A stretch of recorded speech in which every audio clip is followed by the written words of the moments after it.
సమాజంలో పెరుగుతున్న అవినీతి నిర్మూలన చేసేందుకు పోలీస్ రెవెన్యూ అధికారులు సహకారం అందించాలని బౌద్ధ ధర్మ ప్రచారకులు సుమేధా బోధి భిక్షు తెలిపారు. అవినీతి నిర్మూలనకు తన చేపట్టిన ప్రచారానికి అధికారుల సహాయ సహకారాలు అవసరమని చెప్పారు.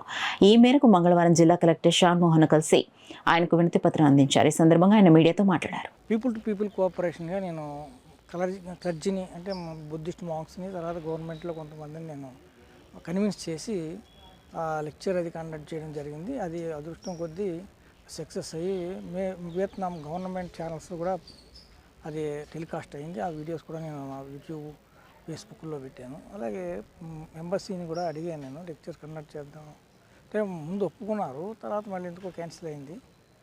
అలాగా మనం వర్కౌట్ చేస్తే అవుతుంది, దానికి తగ్గ సపోర్ట్ గవర్నమెంట్ నుంచి తగినటువంటిది కావాలి. మినిస్టర్ ఆఫ్ కల్చర్ కానీ ఫారిన్ అఫైర్స్ నుంచి కానీ తగినటువంటి ఆథరైజేషన్ లెటర్స్ రికమెండ్ లెటర్స్ ఉంటే అప్పుడు అవుతుంది. ఇది ఒక విషయం. రెండోది, వాళ్ళ కలెక్టర్ గారిని కలిసి నేను వినతిపత్రం ఇవ్వడం జరిగింది.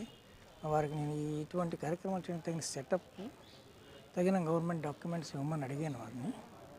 అయితే ముఖ్యంగా దీనికి మీరు ఫేస్ చేస్తున్న సమస్యలు ఏంటంటే, నేనేమో స్టార్ట్ చేసింది రుగ్మతలు, అవినీతి ఈ నిర్మూలన కోసం వర్కౌట్ చేస్తున్నాను. దీనికి ఈరోజు రిఫార్మ్ చేయడం అవసరం చాలా ఉంది. భారతదేశంలో స్టాండర్డ్స్ బాగా పాడైపోవడం కారణంగా చాలా తప్పులు జరుగుతున్నాయి, కరప్షన్ బాగా ఉంది. దీనికి కూడా నాకు తగినటువంటి గవర్నమెంట్ నుంచి అలాగే పోలీస్ డిపార్ట్మెంట్ నుంచి సరైనటువంటి డాక్యుమెంటేషన్తో పాటు వాళ్ళ కోఆపరేషన్ అవసరం.